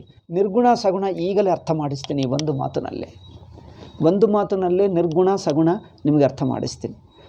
ಬೆಂಕಿಗೆ ಬಿಸಿ ಇದೋ ಇಲ್ಲವೋ? ಇದೆ ಎಂದು ಹೇಳ್ತೀವಿ. ಇದೆ ಅಂದರೆ ಯಾರಿಗಿದೆ? ನಿಮಗೆ ಸ್ಪರ್ಶೇಂದ್ರಿಯ ಇದೆ, ನೀವು ಹತ್ತಿರಕ್ಕೆ ಹೋದರೆ ನಿಮಗೆ ಬಿಸಿ ಅನುಭವಕ್ಕೆ ಬರುತ್ತದೆ. ಅಂದರೆ ಬಿಸಿ ಎಂಬ ಗುಣ ನಿಮಗೆ ಅನುಭವಕ್ಕೆ ಆಯಿತು. ಯಾರು ಕುರಿತು? ಬೆಂಕಿ ಕುರಿತು. ನಿನಗೆ ಬಿಸಿ ಅನುಭವಕ್ಕೆ ಬಂತು. ನಿನಗೆ ಬಿಸಿ ಅನುಭವಕ್ಕೆ ಬರುವುದರಿಂದ ಬೆಂಕಿ ಬಿಸಿಯಾಗಿದೆ ಎಂದು ಗುಣ ನೀವು ಅನುಭವದಲ್ಲಿ ಬಂದಿದೆ. ಆದರೆ ಬೆಂಕಿ ಬಿಸಿಯಾಗಿದೆ ಎಂಬ ಗುಣ ನಿಮಗೆ ಅನುಭವಕ್ಕೆ ಬಂತಲ್ಲ, ಒಪ್ಕೊಳ್ತೀನಿ. ಬೆಂಕಿ ಬಿಸಿಯಾಗಿದೆ ಎಂದು ಹೆಸರಿಟ್ಟಿದ್ದೀವಿ, ಒಪ್ಕೊಳ್ತೀವಿ. ಆದರೆ ಈ ಗುಣ ಬೆಂಕಿಗೆ ಗೊತ್ತಾ? ನಿಮಗೆ ಹೇಗೆ ಬಿಸಿ ಅನುಭವಕ್ಕೆ ಬಂತೋ ಬೆಂಕಿಗೆ ಅನುಭವಕ್ಕೆ ಬರುತ್ತದಾ ನಾನು ಬಿಸಿ ಎಂಬುದು? ಆಗಲ್ಲ. ಆವಾಗ ಬೆಂಕಿಗೆ ಗುಣ ಇದೆಯಾ? ಇಲ್ಲ. ಅಂದರೆ ಬಿಸಿ ಎಂಬ ಗುಣ ಇದೋ ಇಲ್ಲವೋ? ಪರಮಾತ್ಮ ಸಗುಣವೋ ನಿರ್ಗುಣವೋ? ಎರಡು. ಅಂದರೆ ಬಿಸಿ ಎಂಬ ಗುಣ ಜೀವರ ದೃಷ್ಟಿಗೆ ಇದೆ, ತನ್ನ ದೃಷ್ಟಿಯಲ್ಲಿ ಇಲ್ಲ. ತನ್ನ ದೃಷ್ಟಿಯಲ್ಲಿ ಇಲ್ಲ ಅಂದರೆ ಬಿಸಿ ಎಲ್ಲಿ ಬಿಸಾಕ್ತಾನೆ? ಎಲ್ಲಿ ಬಿಸಾಕಲ್ಲ, ತನಗೆ ಅನುಭವಕ್ಕೆ ಬರಲ್ಲ ಅಷ್ಟೇ. ಏಕೆ? ತಾನೇ ತಾನು. ತನ್ನಲ್ಲಿ ತಾನು ಅನುಭವಿಸುವವನು, ಅನುಭವಿಸಲ್ಪಡುವುದು ಎರಡಿಲ್ಲ. ಬಿಸಿಯನ್ನು ಅನುಭವಿಸುವವನು, ಅನುಭವಿಸಲ್ಪಡುವ ಬಿಸಿ ಎಂಬ ಅನುಭವ, ಈ ಎರಡು ತನ್ನಲ್ಲಿಲ್ಲ. ಏಕೆ? ಎರಡು ಸೇರಿಕೊಂಡು ಒಂದೇ ಆಗಿಬಿಡ್ತದೆ. ತಾನೇ ಅದ್ವಿತೀಯ ಚೈತನ್ಯ. ತನ್ನಲ್ಲಿ ತನಗೆ ಗುಣಗುಣಿ ವ್ಯತ್ಯಾಸ ಇಲ್ಲ. ಗುಣವು ಗುಣವುಳ್ಳವನು, ಗುಣವಂತ ಇಲ್ಲ. ಅವರಿಗೆ ಗುಣ ಇದೆ ಎಂದು ನಮ್ಮ ದೃಷ್ಟಿಗೆ ಅನುಭವಕ್ಕೆ ಬರುತ್ತದೆ. ಆದ್ದರಿಂದ ಜೀವನ ದೃಷ್ಟಿಗೆ, ಭಕ್ತನ ದೃಷ್ಟಿಗೆ, ಸಾಧಕನ ದೃಷ್ಟಿ ಯಾವುದೇ ಹೇಳು, ಇವರ ದೃಷ್ಟಿಗೆ ಪರಮಾತ್ಮನ ಗುಣಗಳು ಕಂಡು ಬರುತ್ತವೆ. ಪರಮಾತ್ಮಕ್ಕೆ ತನ್ನ ಗುಣಗಳು, ತಾನೂ ಗುಣಗಳು ವ್ಯತ್ಯಾಸ ಇಲ್ಲ, ತಾನೇ ತಾನು. ಅಂದರೆ ಪರಮಾತ್ಮ ತನ್ನ ದೃಷ್ಟಿಗೆ ನಿರ್ಗುಣ, ಜೀವನ ದೃಷ್ಟಿಗೆ ಸಗುಣ. ಈಗ ಹೇಳಿ, ಸಗುಣ ನಿರ್ಗುಣ ಹೌದಾ ಅಲ್ಲವಾ? ಸಗುಣವೂ ಹೌದು. ಏಕೆ? ಜೀವನ ದೃಷ್ಟಿಗೆ, ಪ್ರಪಂಚ ದೃಷ್ಟಿಗೆ. ನಿರ್ಗುಣ ಹೌದು. ಏಕೆ? ತನ್ನ ದೃಷ್ಟಿಗೆ ತನ್ನ ಗುಣಗಳು ಬಿಡಿಯಾಗಿಲ್ಲ. ಪರಮಾತ್ಮ ತನ್ನ ದೃಷ್ಟಿಗೆ ನಾನು ಬಿಸಿಯಾಗಿದ್ದೇನೆ ಅಂದ್ಕೊಳ್ತಾನ? ಪರಮಾತ್ಮ ಕರುಣ, ದಯೆ ಯಾರ ಮೇಲೆ ತೋರಿಸ್ತಾನೆ? ದಯೆ, ಕರುಣಾಮೂರ್ತಿ, ದಯಾಮೂರ್ತಿ ಯಾರ ಮೇಲೆ ತೋರಿಸ್ತಾನೆ? ಭಕ್ತರಿಗೆ, ಜೀವರಿಗೆ. ತನ್ನ ಮೇಲೆ ತಾನು ತೋರಿಸ್ಕೊಳ್ತಾನ? ಪರಮಾತ್ಮ ದಯಾಲು, ಭಕ್ತರನ್ನು ಅನುಗ್ರಹ ಮಾಡ್ತಾ, ಆ ಅನುಗ್ರಹ ತನ್ನ ಮೇಲೆ ತೋರಿಸ್ಕೊಳ್ತಾನೆ. ತನಗೆ ಅನುಗ್ರಹ ಗೊತ್ತಾಗ್ತದೆ? ನನಗೆ ಅನುಗ್ರಹವೇನು? ಅದು ಗೊತ್ತಾಗಲ್ಲ. ಅಂದರೆ ಪರಮಾತ್ಮನ ಗುಣಗಳು ಭಕ್ತರ ದೃಷ್ಟಿಗೆ, ಜೀವನ ದೃಷ್ಟಿಗೆ ಅನಿಸುತ್ತವೆ. ಅವೇ ತನ್ನ ಸ್ವರೂಪ ದೃಷ್ಟಿಗೆ ತಾನೇ ತಾನು ನಿರ್ಗುಣ. ಅದರಿಂದ ಜೀವದೃಷ್ಟಿ, ಜಗತ್ತಿನ ದೃಷ್ಟಿಗೆ ಗುಣಗಳು. ಈಗ ಜೀವ ಜಗತ್ತೆಲ್ಲ ಪರಮಾತ್ಮಕ್ಕೆ ಕಂಡು ಬರುತ್ತದಾ? ನೋಡಿ, ನನ್ನ ಹೈಟು ನನಗೆ ಕಂಡು ಬರಲ್ಲ. ಪರಮಾತ್ಮನ ಸೃಷ್ಟಿ ಪರಮಾತ್ಮಕ್ಕೆ ಏನಾಗುತ್ತದೆ? ಪರಮಾತ್ಮನ ಸೃಷ್ಟಿ ಪರಮಾತ್ಮಕ್ಕೆ ಎಲ್ಲಿರುತ್ತದೆ? ಬೆಂಕಿಗೆ ಬಿಸಿ ಎಲ್ಲಿರುತ್ತದೆ? ತಾನೇ ತನಗೆ ಕಂಡು ಬರುತ್ತದ ಬಿಸಿ, ಅನುಭವಕ್ಕೆ ಬರ್ತದೆ. ಹಾಗೆ ಪರಮಾತ್ಮಕ್ಕೆ ಜಗತ್ತು ಕಂಡು ಬರ್ತದ? ಪರಮಾತ್ಮನಿಗೆ ಜೀವ ಕಂಡು ಬರ್ತಾನ? ಇಲ್ಲ. ಏಕೆ? ತಾನೇ. ಬೆಂಕಿಗೆ ಬಿಸಿ ಹೇಗೆ ತಾನೇ ಆಗಿಬಿಡ್ತದೋ ಅಲ್ಲಿ ಗುಣಗುಣಿ ಭೇದ ಇಲ್ಲ, ಜೀವ ಈಶ್ವರ ಇಲ್ಲ, ಜಗತ್ತು ಅಂದರೆ ಈಶ್ವರ ಜಗತ್ತು ಇಲ್ಲ. ಏಕೆ? ತಾನೇ ತಾನಾಗಿಬಿಟ್ಟು. ಯಾವ ಜಗತ್ತು ತನ್ನಲ್ಲೇ ಸೃಷ್ಟಿ ಮಾಡ್ತಾನೆ, ತನ್ನಿಂದಲೇ ಮಾಡ್ತಾನೆ, ತನ್ನಲ್ಲೇ ಇರುತ್ತದೆ, ತಾನೇ ಆಗಿಬಿಡೆ. ಅಂದರೆ ಅರ್ಥವೇನು? ಬೆಂಕಿ ಬಿಸಿಯನ್ನು ಸೃಷ್ಟಿ ಮಾಡ್ತದೆ, ತನ್ನಲ್ಲೇ ಸೃಷ್ಟಿ ಮಾಡ್ತಾನೆ, ತನ್ನಲ್ಲೇ ಇಟ್ಕೊಳ್ತಾನೆ, ತನ್ನಲ್ಲೇ ಸೇರಿಸ್ತಾನೆ. ಅಂದರೆ ಅರ್ಥವೇನು? ಅದು ಇಲ್ಲ, ಬಿಸಿ ಬೆಂಕಿ ಒಂದೇ ಅಂದ. ಹಾಗೂ ಅದೇ ಹೇಳುವುದು.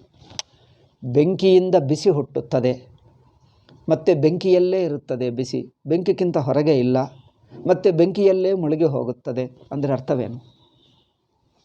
ಬಿಸಿ ಎಂಬುದು ಬೆಂಕೇ. ಅರ್ಥವಾಯ್ತಾ? ಜಗತ್ತು ಈಶ್ವರ ಒಂದೇ ಅಂದರೆ ಹೇಗೆ ಅರ್ಥ ಮಾಡಿಕೊಳ್ಳಬೇಕು? ಈಗ ಇದು ಪ್ರಕ್ರಿಯೆ. ಹಾಗೇ ಜಗತ್ತೆಲ್ಲ ಈಶ್ವರನು ಸರ್ವವ್ಯಾಪಕ ಈಶ್ವರನಿಗೆ ಜಗತ್ತು ಎಲ್ಲಿ ಕಂಡು ಬರಲಿ? ನನ್ನ ಮುಖ ನನಗೆ ಕಂಡು ಬರ್ತದೆ. ಉದಾಹರಣೆಯಲ್ಲಿ ಸ್ವಲ್ಪ ತಪ್ಪಿದೆ, ಬಟ್ ಏನೋ ಸ್ವಲ್ಪ ಅರ್ಥವಾಗ್ತದೆ ಎಂದು ಉದಾಹರಣೆ ಪೂರ್ತಿಯಾಗಿ ಹೊಂದಲ್ಲ ಪರಮಾತ್ಮಕ್ಕೆ, ಆದರೂ ಸ್ವಲ್ಪ ಒಂದು ಬಗೆಯಾಗಿ ಅರ್ಥವಾಗ್ತದೆ ಎಂದು. ನನ್ನ ಮುಖ ನನಗೆ ನೇರಾಗಿ ಕಂಡು ಬರಲ್ಲ, ಕನ್ನಡಕ ಮೂಲಕ ಕಂಡು ಬರ್ತದೆ. ಆದರೆ ಪರಮಾತ್ಮಕ್ಕಿಂತ ಬೇರೆ ಕನ್ನಡಕನೇ ಇಲ್ಲ, ಜಗತ್ತೇ. ಅಂದೇಕೆ? ಜಗತ್ತು ತಾನೇ ತನ್ನಿಂದ ಹುಟ್ಟಿದ್ದು ತನ್ನನ್ನು ಬಿಟ್ಟು ಹೊರಗೆ ಇರುತ್ತದಾ? ಇಲ್ಲ. ಚಿನ್ನದಿಂದ ಹುಟ್ಟಿರುವ ಆಭರಣ ಎಲ್ಲಿರುತ್ತದೆ? ಚಿನ್ನಕ್ಕೆ ಆಭರಣ ಕಂಡು ಬರ್ತದೆ, ಮಣ್ಣಕ್ಕೆ ಮಡಿಕೆ ಕಂಡು ಬರ್ತದೆ, ಬೆಂಕಿಗೆ ಬಿಸಿ ಕಂಡು ಬರ್ತದೆ. 3 ಪ್ರಶ್ನೆ. ಇದು 3 ಸೇರಿಸ್ಕೊಂಡು ಯೋಚನೆ ಮಾಡಿ. ಬೆಂಕಿಗೆ ಬಿಸಿ ಅನುಭವಕ್ಕೆ ಬರಲ್ಲ, ಚಿನ್ನಕ್ಕೆ ಆಭರಣ ಕಂಡು ಬರಲ್ಲ, ಮಣ್ಣಿಗೆ ಮಡಿಕೆ ಕಂಡು ಬರಲ್ಲ. ಹಾಗೆ ಪರಮಾತ್ಮಕ್ಕೆ ಜಗತ್ತು ಕಂಡು ಬರಲ್ಲ. ಏಕೆ? ಪರಮಾತ್ಮ ಜಗತ್ತು ಯಾರಿಗೋಸ್ಕರ ಮಾಡಿದ? ಜೀವರಿಗೋಸ್ಕರ ಮಾಡಿ, ತನಗೋಸ್ಕರ ಮಾಡಿಕೊಂಡಿಲ್ಲ. ಬೆಂಕಿ ಬಿಸಿ ಯಾರಿಗೆ?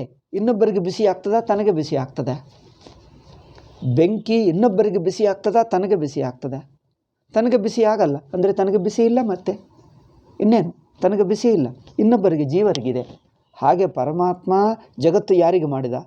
ತನಗೋಸ್ಕರ ಮಾಡಿಕೊಂಡನ, ಇನ್ನೊಬ್ಬರಿಗೋಸ್ಕರನ? ಇನ್ನೊಬ್ಬರಿಗೋಸ್ಕರ. ತನ್ನ ದೃಷ್ಟಿಗಿಲ್ಲ. ಆ ಬೆಂಕಿ ಚಿನ್ನಗೆ ಆಭರಣ ನಮಗೆ ಕಂಡು ಬರ್ತದೆ, ಚಿನ್ನಕ್ಕೆ ಕಂಡು ಬರ್ತದೆ. ಮಣ್ಣಿಗೆ ಮಡಿಕೆ ಕಂಡು ಬರ್ತದ, ನಮಗೆ ಕಂಡು ಬರ್ತದೆ. ಅಂದರೆ ನಮಗೆ ಮಡಿಕೆ ಕಂಡು ಬರ್ತದೆ, ಮಣ್ಣಿಗೆ ತಾನು. ಮಡಿಕೆ ಮಣ್ಣಲ್ಲಿ ಎರಡಿಲ್ಲ. ಏಕೆ? ನೀವು ಮಣ್ಣಿನ ಸ್ಥಾನದಲ್ಲಿ ಕುಳಿತುಕೊಂಡು ನೋಡಿ.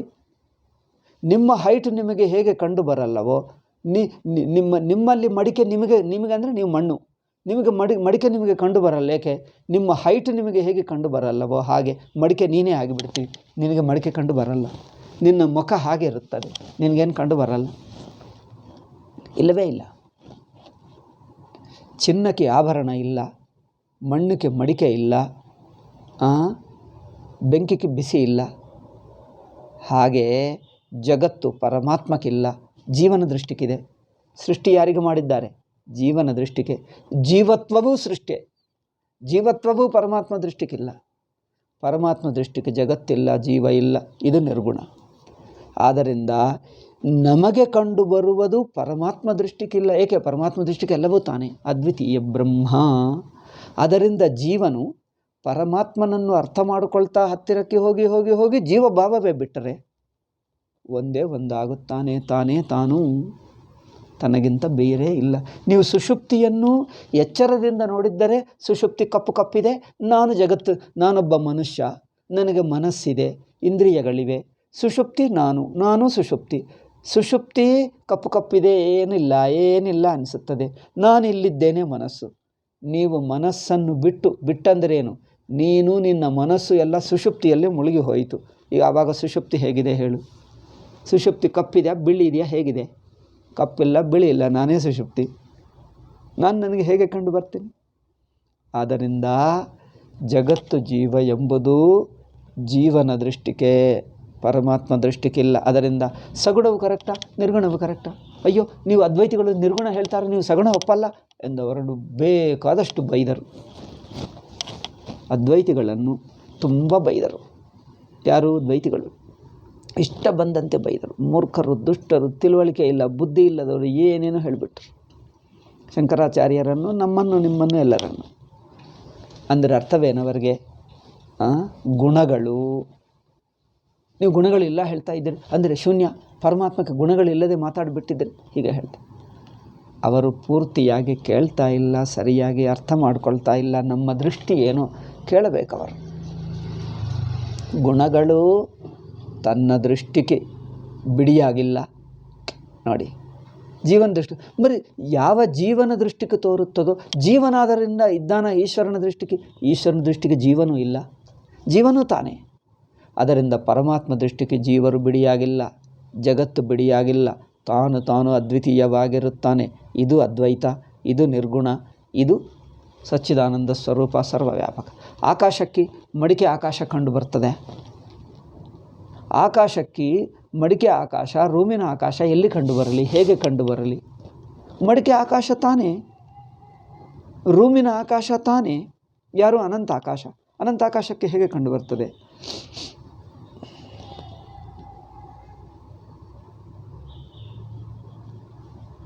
ಹಾಗೆ ಬಿಡಿ ಇದ್ದಂತೆ ಮಡಿಕೆ ಆಕಾಶವನ್ನು ಅನಂತಾಕಾಶದಲ್ಲಿ ಕಲ್ಪಿಸಿ ನೋಡ್ತಾನೆ. ಇಷ್ಟು ಆಕಾಶ ಎಂದಿಟ್ಟುಕೊಂಡು ಮಿಕ್ಕ ಆಕಾಶ ಎಂದು ಹೇಳ್ತಾನೆ. ಮಿಕ್ಕ ಎಲ್ಲಿದೆ ಅಪ್ಪ? ಮಡಿಕೆ ಆಕಾಶಕ್ಕೆ ಮಿಕ್ಕ ಎಲ್ಲಿರುತ್ತದೆ? ಮಡಿಕೆ ಆಕಾಶವನ್ನು ಯಾವ ಅನಂತ ಆಕಾಶದಲ್ಲಿ ಸೇರಿಕೊಂಡೇ ಇದೆಯಾ? ಅನಂತ ಆಕಾಶ ದೃಷ್ಟಿಗೆ ಮಡಿಕೆ ಆಕಾಶ ಎಲ್ಲೂ ಕಂಡು ಬರಲಿ. ಅನಂತ ಆಕಾಶ ಎಲ್ಲ ಕಡೆ ಇದೆ, ಮಡಿಕೆ ಎಲ್ಲಿ? ತಾನೇ ತನಗಿಂತ ಬೇರೆ ಮಡಿಕೆ ಆಕಾಶ ಇರುತ್ತದೆ. ಚಿನ್ನಕ್ಕೆ ಆಭರಣ ಕಂಡು ಬರ್ತದೇನು? ಮಣ್ಣಿಗೆ ಮಡಿಕೆ ಕಂಡು ಬರ್ತದೇನು? ಹಾಗೆ ಅನಂತ ಆಕಾಶಕ್ಕೆ ಮಡಿಕೆ ಆಕಾಶ ಎಲ್ಲಿ ಕಂಡು ಬರಲಿ? ಘಟಾಕಾಶ. ಅನಂತ ಆಕಾಶಕ್ಕೆ ಘಟಾಕಾಶ ಎಲ್ಲಿ? ತಾನೇ ತಾನು, ತನಗಿಂತ ಬೇರೆ ಇಲ್ಲ. ಹಾಗೆ ಜೀವ ಜಗತ್ತುಗಳು ಪರಮಾತ್ಮ ಅನುಭವ ದೃಷ್ಟಿಗೆ ಬಿಡಿಯಾಗಿಲ್ಲ, ಇದು ಅದ್ವಿತೀಯ. ಆದ್ದರಿಂದ ಪರಮಾತ್ಮನೇ ಸೃಷ್ಟಿ ಮಾಡಿದ ಅಂದರೆ ಅರ್ಥವೇನು? ನಿನ್ನ ದೃಷ್ಟಿಗೆ ಸೃಷ್ಟಿ, ನನ್ನ ದೃಷ್ಟಿಗೆ ನಾನೇ. ಅದರಿಂದ ಸ್ವಾಭಾವಿಕಿ ಜ್ಞಾನ ಬಲಕ್ರಿಯಾಚ, ಇದೆಲ್ಲವೂ ಸ್ವಾಭಾವಿಕವೇ. ಅಂದರೇನು? ಪರಮಾತ್ಮ ಸ್ವರೂಪವೇ ಆಗಿದ್ದು ನಮಗೆ ಬಿಡಿಯಂತೆ ತೋರುತ್ತದೆ. ಪರಮಾತ್ಮ ದೃಷ್ಟಿಗೆ ತಾನೇ ತಾನು. ಇದು ದೃಷ್ಟಿ ಬದಲಾಯಿಸುವುದೇ ಸೃಷ್ಟಿ ಪ್ರಕ್ರಿಯೆಯ, ಕಾರ್ಯಕಾರಣ ಪ್ರಕ್ರಿಯೆಯ ತಾತ್ಪರ್ಯ. ಆಯಿತಾ? ಜ್ಞಾನವೂ ತಾನೇ, ಇಚ್ಛಾ ತಾನೇ, ಕ್ರಿಯಾ ತಾನೇ. ನಮಗೆ ಇದೆಲ್ಲ ಇಟ್ಕೊಂಡು ಮಾಡಿದ್ದಾನೆ ಅನಿಸುತ್ತದೆ. ಓಕೆ, ಇವೆಲ್ಲ ಇಟ್ಕೊಂಡು ಇವೆಲ್ಲ ಪರಮಾತ್ಮನಲ್ಲಿ ಏನು ಜ್ಞಾನ ಇದೆ, ಕ್ರಿಯೆ ಇದೆ, ಸಂಕಲ್ಪ ಇದೆ. ಹೌದು, ಇದೆಲ್ಲ ಎಲ್ಲಿವೆ ಅಂದರೆ ಜೀವನಿಗೆ ಗೊತ್ತಾಗಲ್ಲ. ಏಕೆ? ಪರಮಾತ್ಮನ ಮನಸ್ಸಿನಲ್ಲಿರುವುದು ನಮಗೇನು ಗೊತ್ತಾಗ್ತದಪ್ಪ? ನೋಡಿ, ಪರಮಾತ್ಮನ ಮನಸ್ಸಿನಲ್ಲಿರುವುದು ನಮಗೆ ಹೇಗೆ ಗೊತ್ತಾಗ್ತದೆ? ಮನುಷ್ಯನಲ್ಲಿದ್ದೇ ನಮಗೆ ನಿಮ್ಮ ಮನಸ್ಸಿನಲ್ಲಿದ್ದು ನನಗೆ ಗೊತ್ತಾಗ್ತದ? ನನ್ನ ಮನಸ್ಸಿನಲ್ಲಿದ್ದು ನಿಮಗೆ ಗೊತ್ತಾಗ್ತದ? ಗೊತ್ತಾಗಲ್ಲ. ಮನುಷ್ಯಂದೇ ಗೊತ್ತಾಗಲ್ಲ, ಪರಮಾತ್ಮಂದು ನಮಗೇನು ಗೊತ್ತಾಗ್ತದೆ? ಅಲ್ಲವೇ? ಪರಮಾತ್ಮನ ಮನಸ್ಸಿನಲ್ಲಿದ್ದು ನಮಗೆ ಗೊತ್ತಾಗಲ್ಲ. ಗೊತ್ತಾಗಬೇಕಂದ್ರೆ ನೀವು ಪರಮಾತ್ಮ ಮನಸ್ಸಿಗೆ ಹೋಗು. ಪರಮಾತ್ಮ ಮನಸ್ಸಂದರೆ ಚೈತನ್ಯವೇ. ಪರಮಾತ್ಮಕ್ಕೆ ಮನಸ್ಸು ಬಿಡಿಯಾಗಿಲ್ಲ, ಚೈತನ್ಯಕ್ಕೆ ಮನಸ್ಸೆಂದು ಹೆಸರು. ನೀವು ಚೈತನ್ಯವೇ ಆಗಿರು, ನೀನೇ ಇಲ್ಲ, ನಿಮಗೇನು ಕಂಡೇ ಬರಲ್ಲ. ಒಂದೇ ಒಂದು ಬ್ರಹ್ಮ ಒಂದೇ. ಹಾಗೆ ನಮ್ಮ ದೃಷ್ಟಿಗೆ ಇದ್ದಂತೆ ಕಲ್ಪಿಸಿ ಪರಮಾತ್ಮ ಮನಸ್ಸಿನಲ್ಲಿ ಏನಿದೆ ಎಂದು ತಿಳ್ಕೊಳ್ಳಬೇಕಂದ್ರೆ ಪರಮಾತ್ಮನೇ ಆಗಿಬಿಡು. ಪರಮಾತ್ಮನ ಹೋಗು, ಅವರ ಮನಸ್ಸಿಗೆ ಹೋಗು. ಅವರ ಮನಸ್ಸಂದ್ರೆ ಏನು? ಚೈತನ್ಯಕ್ಕೆ ಮನಸ್ಸೆಂದು ಹೆಸರು ಅಷ್ಟೇ. ಬಿಸಿ ಬೆಂಕಿಗೆ ಬಿಸಿ ಎಂದು ಹೇಳಿದ್ದೀವಲ್ಲ, ಹಾಗೆ ಬೆಂಕಿ ಬಿಸಿ ಹೇಗೆ ವ್ಯತ್ಯಾಸ ಅಲ್ಲವೋ, ಪರಮಾತ್ಮನ ಮನಸ್ಸು ಬಿಡಿಯಾಗಿಲ್ಲ, ಪರಮಾತ್ಮನ ಜಗತ್ತು ಬಿಡಿಯಾಗಿಲ್ಲ, ಪರಮಾತ್ಮನಿಂದ ಹುಟ್ಟಿರುವ ಜೀವ ಬಿಡಿಯಾಗಿಲ್ಲ. ಏಕೆ? ಜೀವ ಅಂದರೆ ನಾವೆಲ್ಲಿದ್ದೇವೆ? ಪರಮಾತ್ಮನಲ್ಲೇ ಇದ್ದೇವೆ. ನೀವು ಆ ಪರಮಾತ್ಮ ಕಡೆಗೆ ತಿರುಗಿ ನೋಡು, ನೀನು ಅಲ್ಲೇ ಮುಳುಗಿದ್ದೀವಿ. ಬಿಡಿಯಾಗಿಲ್ಲ, ನೀವು ಪರಮಾತ್ಮನಲ್ಲೇ ಮುಳುಗಿ ಹೋಗಿದ್ದೀವಿ. ಜಗತ್ತೆಲ್ಲ ಅಲ್ಲೇ ಮುಳುಗಿ ಹೋಯಿತು, ಸಂಕಲ್ಪವೆಲ್ಲ ಅಲ್ಲೇ ಮುಳುಗಿ ಹೋಯಿತು. ಅದು ಆ ಕಡೆಗೆ ತಿರುಗುವುದೇ ಜ್ಞಾನ. ನಾವು ಪರಿಮಿತ ದೃಷ್ಟಿಯಿಂದ ನೋಡ್ತಾ ಇದ್ದೀವಿ. ಪರಿಮಿತ ದೃಷ್ಟಿ ಬಿಟ್ಟು ಅನಂತಕ್ಕೆ ಬನ್ನಿ. ನೀವು ಬೆಂಕಿ ನಿಮಗೆ ಬಿಸಿ ಆಗ್ತಾ ಇದೆ, ಬಿಸಿ ಆಗಬಾರದಂದರೆ ನೀವು ಬೆಂಕಿ ಸೈಡು ಹೋಗಿ ನೀನೇ ಬೆಂಕಿ ಆಗು, ನಿನಗೆ ಬಿಸಿ ಆಗಲ್ಲ. ಯಾರೋ ಒಬ್ಬ ಪ್ರಶ್ನೆ ಮಾಡಿದ್ದಾರೆ, ಸೂರ್ಯ ಉದಯವಾಗುತ್ತಾನೆ, ತಿರುಗುತ್ತಾನೆ ಭೂಮಿ ಸುತ್ತು. ನಾನು ಏನು ಮಾಡಿದ್ದರೆ ಭೂಮಿ ಸುತ್ತು 24 ತಾಸಿನಲ್ಲಿ ತಿರುಗಬಲ್ಲೆ? ನಾನು ಏನು ಮಾಡಬೇಕು? ಭೂಮಿ ಸುತ್ತು ತಿರುಗಬೇಕಾದರೆ ಎಷ್ಟು ಗಂಟೆಗಳಲ್ಲಿ, ಎಷ್ಟು ದಿವಸದಲ್ಲಿ ಭೂಮಿ ಸುತ್ತು ತಿರುಗಿ ಬರ್ತೀನಿ ಎಂದು ಯಾರೋ ಪ್ರಶ್ನೆ ಕೇಳಿದ. ಎಷ್ಟು ಗಂಟೆ ಆಗುತ್ತದೆ ಅಂದರೆ ಹೇಗೆ ಹೇಳಬೇಕು? ಎಷ್ಟು ಗಂಟೆ ಆಗುತ್ತದ, ಎಷ್ಟು ದಿವಸ ಆಗುತ್ತದ, ಎಷ್ಟು ತಿಂಗಳ, ಎಷ್ಟು ವರ್ಷದಲ್ಲಿ ಭೂಮಿ ಸುತ್ತು ತಿರುಗಬಹುದು? ಒಬ್ಬರು ಹೇಳಿದ್ದಾರೆ, ಸೂರ್ಯನ ಜೊತೆಗೆ ಕೂತ್ಕೋ 24 ತಾಸಿನಲ್ಲಿ ತಿರುಗಿ ಬರ್ಬೋದು, ಭೂಮಿ ಸುತ್ತು ತಿರುಗಬಹುದು. ಸೂರ್ಯನು ತಿರುಗುತ್ತಾನ? ಸೂರ್ಯನ ದೃಷ್ಟಿಗೆ ತಿರುಗುವುದಿಲ್ಲ. ಸೂರ್ಯನಿಗೆ ಹಗಲು ರಾತ್ರಿ ಇದೇನು? ನಮ್ಮ ದೃಷ್ಟಿಗೆ ಸೂರ್ಯನು ಉದಯ ಅಸ್ತ ಕಂಡು ಬರುತ್ತಾನೆ. ಸೂರ್ಯನ ದೃಷ್ಟಿಗೆ ಉದಯ ಅಸ್ತ ಇದೆಯಾ? ಸೂರ್ಯನು ಉದಯಿಸುವುದು, ಪ್ರಯಾಣ ಮಾಡುವುದು, ಅಸ್ತವಾಗುವುದು, ಈ 3 ಕ್ರಿಯೆಗಳು ಸೂರ್ಯನು ಮಾಡ್ತಾ ಇದ್ದಾನ?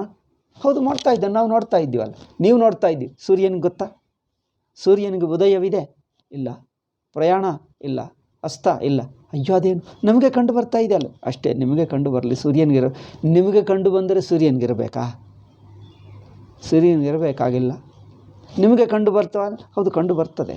ತಪ್ಪೇನು ಹೇಳ್ತೇನೆ? ನಿಮಗೆ ಕಂಡು ಬರುವುದು ನಿಜ, ಸೂರ್ಯನಿಗೆ ಮಾತ್ರ ಇಲ್ಲ. ಅಯ್ಯೋ, ಇದೇನು ಮರಿ ಇದ್ದದ್ದೇ ಹೇಳ್ತಾ ಇದ್ದೀವಿ, ನಾವೇನು ಮಾಡಲಿ? ಇರುವುದೇ ಹಾಗೆ ಜೀವ ಜಗತ್ತುಗಳು ನಮ್ಮ ದೃಷ್ಟಿಗೆ ಇದ್ದಂತೆ ತೋರ್ತವೆ, ಪರಮಾತ್ಮ ದೃಷ್ಟಿಗಿಲ್ಲ. ಆದ್ದರಿಂದ ಪರಮಾತ್ಮಕ್ಕೆ ಸ್ವಾಭಾವಿಕ ಅಂದರೆ ಪರಮಾತ್ಮ ಕಡೆಗೆ ತಿರುಗು. ನೀವು ನಿಮ್ಮ ಜೀವತ್ವವನ್ನು ಕಲ್ಕೊಂಡು ನೀವು ಪರಮಾತ್ಮ ಆಗಿಬಿಡ್ತೀರಿ. ಆ ದೃಷ್ಟಿಗೆ ನಿಮಗೆ ಜೀವತ್ವವಿಲ್ಲ, ಜಗತ್ತು ಬಿಡಿಯಾಗಿಲ್ಲ. ಜಗತ್ತು ಬಿಡಿಯಾಗಿಲ್ಲ. ನೀನು ಜೀವನಾಗಿದ್ದು ಈಶ್ವರನ ನೋಡ್ತಾ ಇಲ್ಲ. ಜೀವತ್ವ ಬಿಟ್ಟರೆ ಈಶ್ವರನೇ ಅದೇ ಆಗಿದ್ದು ನೋಡ್ತೀರಿ. ನೀವು ಆಭರಣವನ್ನು ಚಿಹ್ನೆಯಾಗಿ ನೋಡಿ, ನಿಮಗೆ ಆಭರಣ ಬಿಡಿಯಾಗಿಲ್ಲ. ಮಡಿಕೆಯನ್ನು ಮಣ್ಣಾಗಿದ್ದು ನೋಡಿ, ಮಡಿಕೆ ಬಿಡುವುದು.